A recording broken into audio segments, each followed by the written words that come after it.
Delight IAS के इस मंच पर मैं कीवी सिंह आप सभी का एक बार फिर से स्वागत करती हूं। आई होप आप सभी की प्रिपरेशन बहुत अच्छी चल रही होगी। आज इस वीडियो में हम टॉप 500 सीरीज में हिस्ट्री का पार्ट 3 लाएंगे।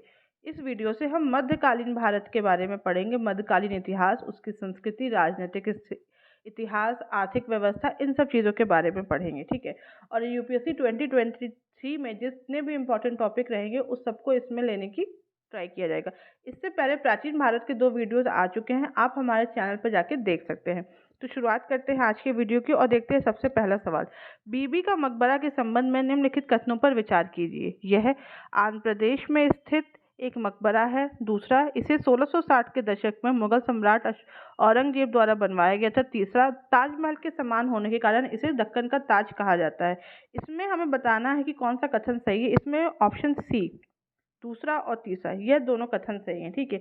बीबी का जो ये मकबरा है, यह आंध्र प्रदेश में नहीं स्थित है, यह महाराष्ट्र के औरंगाबाद में स्थित है।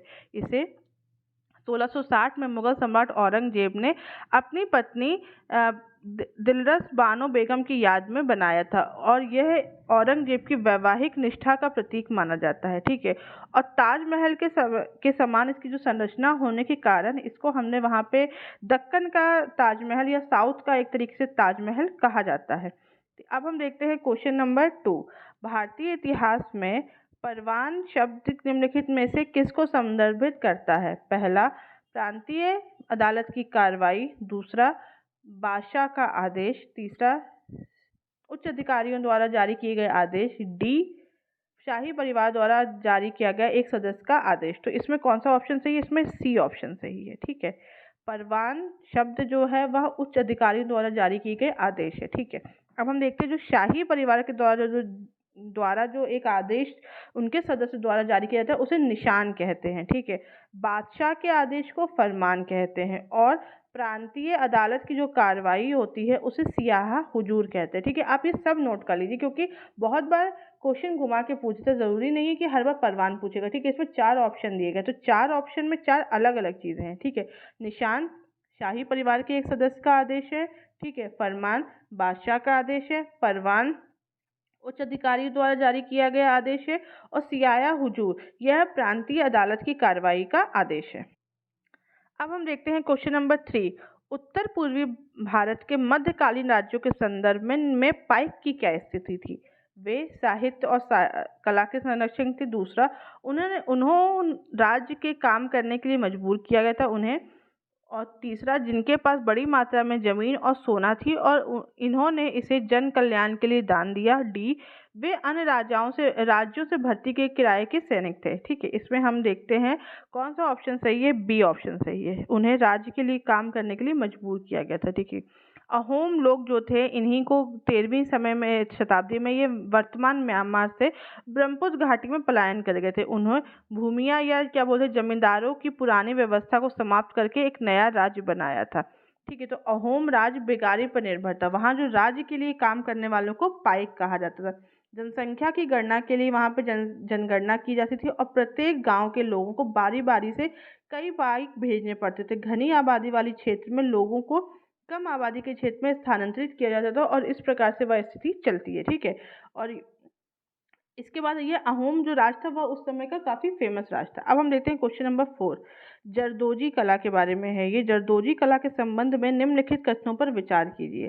ठीक है। पहला, मुगल बादशाह अकबर के शासनकाल के दौरान भारत में जरदोजी कला का विकास हुआ। दूसरा, जरदोजी भारत की स्वदेशी कला है। और तीसरा, इसमें सोने के लक्ष्य और मोतियों को कपड़े में जड़ा जाता है। इसमें हमें बताना है कि कौन सा ऑप्शन सही है। तो इसमें ऑप्शन बी सही है, 1 और 3। ठीक है। यह दोनों सही है। ठीक है। जरदोजी कला का विकास 17वीं शताब्दी के दौरान मुगल सम्राट अकबर के शासन काल के दौरान ही हुआ था। यह भारत की व्यवस्था नहीं है, स्वदेशी कला नहीं है, भारत से लाई गई थी। ठीक है। इसको शब्द को अगर हम करेंगे तो जारदोजी बोलते हैं। जार का अर्थ है सोना और दोजी का अर्थ है कढ़ाई। इस प्रकार से जारदोजी का अर्थ होता है सोने के धागों से कढ़ाई करना। ठीक है। इस कढ़ाई में सोने के लक्ष्य का प्रयोग, मोतियों और सुई धागे के प्रयोग से इन्हें कपड़े में जड़ा जाता था। सोने और चांदी की जैसी धातुओं की एक पतली जरी मतलब कि एक जरी मतलब एक पतला धागा बनाया जाता था, जिसका प्रयोग वहाँ पे जो रेशम के कपड़े, मखमल के कपड़े या इस प्रकार के जो कपड़े होते थे उसमें कढ़ाई करने के लिए किया जाता था। ठीक है, इससे करंट अफेयर का भी एक टॉपिक ये जुड़ा हुआ है कि 2013 में जीआई में, ठीक है, में लखनऊ को जरदोजी जीआई का पंजीकरण प्राप्त हो गया। तो यूपी में लखनऊ जरदोजी को जीआई पंजीकरण प्राप्त है और लखनऊ से चिकनकारी को भी ऑलरेडी एक जीआई का पंजीकरण प्राप्त है। ठीक है, जरदोजी आजकल भी आप देखेंगे कपड़ों में बहुत बार हमें से इसकी बारीक कढ़ाई देखने को मिलती है। अब हम देखते हैं क्वेश्चन नंबर 5। मुगल काल के दौरान निम्नलिखित में से कौन सी निर्यात की वस्तुएं थीं? काली मिर्च, कॉफी, कच्चे रेशम, ठीक है, और चौथा है कच्चे रेशम और रेशमी कपड़े। उसके बाद चौथा है कि अफीम। इसमें हमें बताना है कि कौन सा ऑप्शन सही है। तो इसमें ऑप्शन बी सही है, 1, 3, 4। ठीक है, भारतीय गांव जो उस समय के थे वह काफ़ी हद तक आत्मनिर्भर थे और बाहर से बहुत कम आयात करना पड़ता था और संचार के साधन भले ही पिछड़े थे, लेकिन देश के भीतर भारत और एशिया और यूरोप के अन्य देशों से व्यापार किया जाता था। भारत ने फारस की खाड़ी से मोती, कच्चा रेशम, ऊन, खजूर, सूखे मेवे और गुलाब जल का आयात किया था। ठीक है, ये आप नोट कर लीजिए, बहुत इंपॉर्टेंट है। ठीक है, इसके साथ ये निर्यात की चीज़ें तो आपको क्वेश्चन से पता चल गई है। काली मिर्च है, कच्चे रेशम और रेशमी कपड़े और अफीम। ठीक है, अब हम देखते हैं कि हमने आयात क्या क्या किया था। भारत ने फारस की खाड़ी से मोती, कच्चा रेशम, ऊन, खजूर, सूखे मेवे और गुलाब जल का आयात किया। अरब से क्या क्या किया? अरब से कॉफ़ी, सोना और शहद किया। फिर चीन से चाय, चीनी, चीनी मिट्टी के बर्तन और रेशम। रेशम भारत में भी बनता था, कच्चा रेशम और रेशमी कपड़ा, लेकिन वह आयात भी होता था। इसके बाद तिब्बत से सोना, कस्तूरी और ऊनी कपड़ा। सिंगापुर से टिन।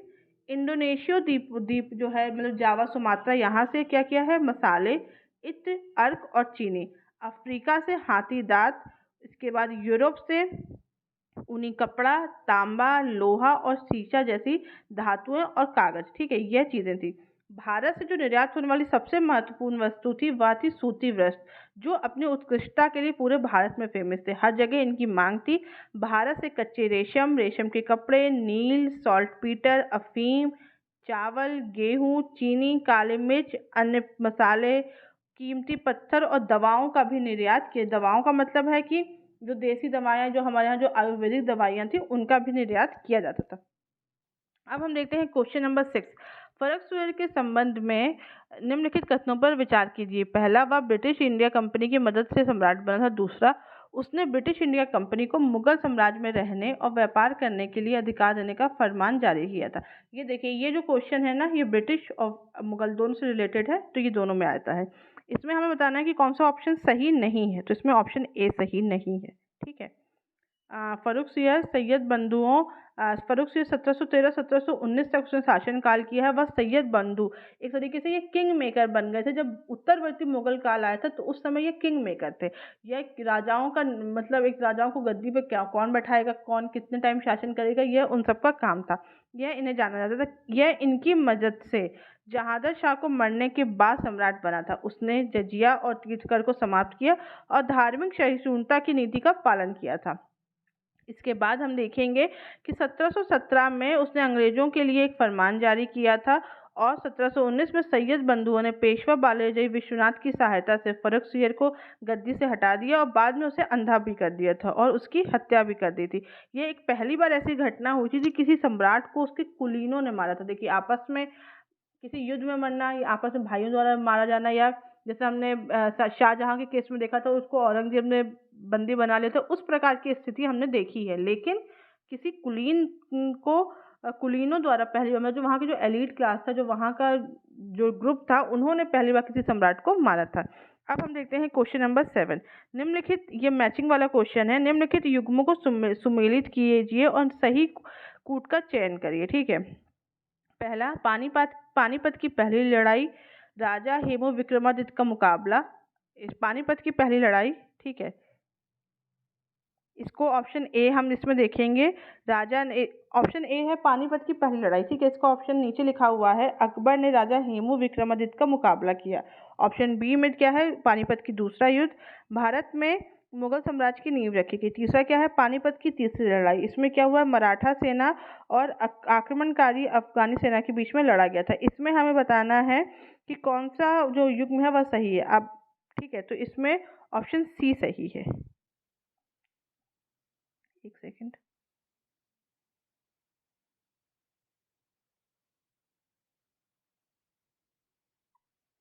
इसमें ऑप्शन सी सही है।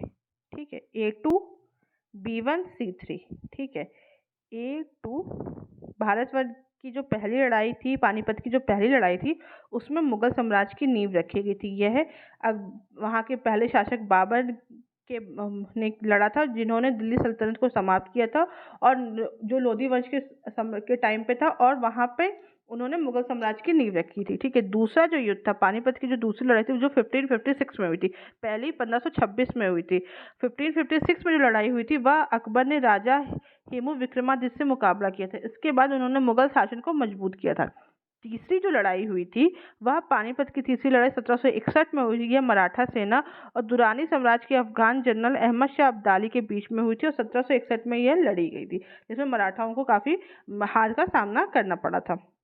अब हम देखते हैं क्वेश्चन नंबर 8। मसीद खानी शैली संबंधित है। पहला तानसेन, दूसरा जहांगीर, तीसरा इब्राहिम लोदी या चौथा दारा शिकोह। इसमें कौन सा ऑप्शन सही है? इसमें ऑप्शन ए सही है, तानसेन। ठीक है, तानसेन एक गायक थे। अकबर के जो नवरत्न थे उसमें एक फेमस गायक थे। ठीक है, इन्होंने यह बहुत महान सितार वादक भी थे। सितार वादक की जो ये शैली है, मसीद खानी, इसके प्रवर्तक थे और इन्होंने यह वहाँ उस समय के तानसेन ने सितार के दूसरे जो महान गुरु थे उस्ताद मसीद सेन के साथ शुरू की थी, इसीलिए इसका नाम मसीद खानी रखा गया है। अब हम देखते हैं क्वेश्चन नंबर 9। अमीर खुसरो के बारे में निम्नलिखित कथनों पर विचार कीजिए। ठीक है, उन्होंने घोड़ा और सनम जैसे नए संगीत रागों की शुरुआत करी। दूसरा, उन्होंने फारसी कविता को एक नई शैली का निर्माण किया जिसको सबक ए हिंदी कहा जाता है। उन्होंने तुगलकनामा की रचना करी। इसके बारे में हम बताएंगे कि इसमें कौन सा ऑप्शन सही है। इसका ऑप्शन डी सही है। ठीक है, 1 2 3। अमीर खुसरो 1252 से 1325 के समय रहे। उन्होंने घोड़ा और सनम जैसे कई नई रागों की रचना की थी। अमीर खुसरो ने हिंदू और ईरानी प्रणालियों को सम्मिश्रित करके कव्वाली जैसे संगीत की एक शैली का विकास किया।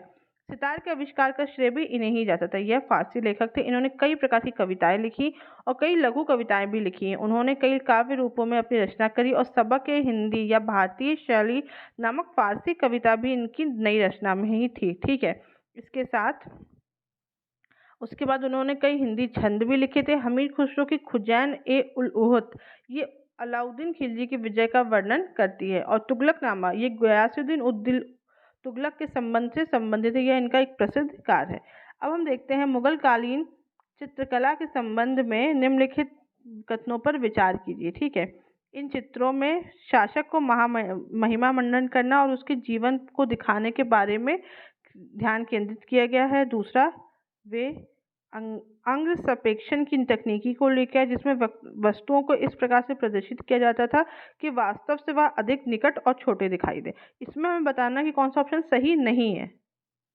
ठीक है, तो इसका ऑप्शन डी है, ना तो 1 ना तो 2।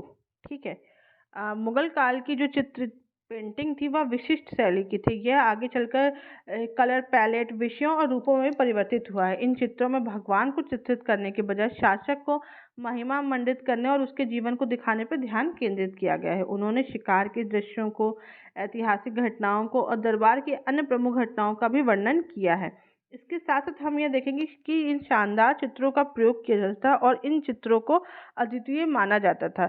और ये अग्र संक्षेपण की जो नीति की जो तकनीकी है ना, इसमें वस्तुओं को इसी प्रकार से प्रदर्शित किया जाता था कि ये वास्तव से अधिक निकट और छोटी दिखाई जाए। देखिए, जो चित्रकारी थी ना, वह अकबर और जहांगीर के समय में काफ़ी अच्छा उसकी बढ़ोतरी हुई थी और काफ़ी विकसित हुई थी। उन्होंने कई प्रकार के स्कूल्स की स्थापना कह सकते हैं, या उन्होंने कई प्रकार के ऐसे फेमस चित्रकारों को भी संरक्षण दिया था। तो आज के वीडियो में बस इतना ही। अगर आपको इस वीडियो से रिलेटेड कोई भी डाउट हो, आप मुझे कमेंट बॉक्स में पूछ सकते हैं। ठीक है, और फ्री PDF के लिए हमारे टेलीग्राम ग्रुप से जुड़े। Thank you so much.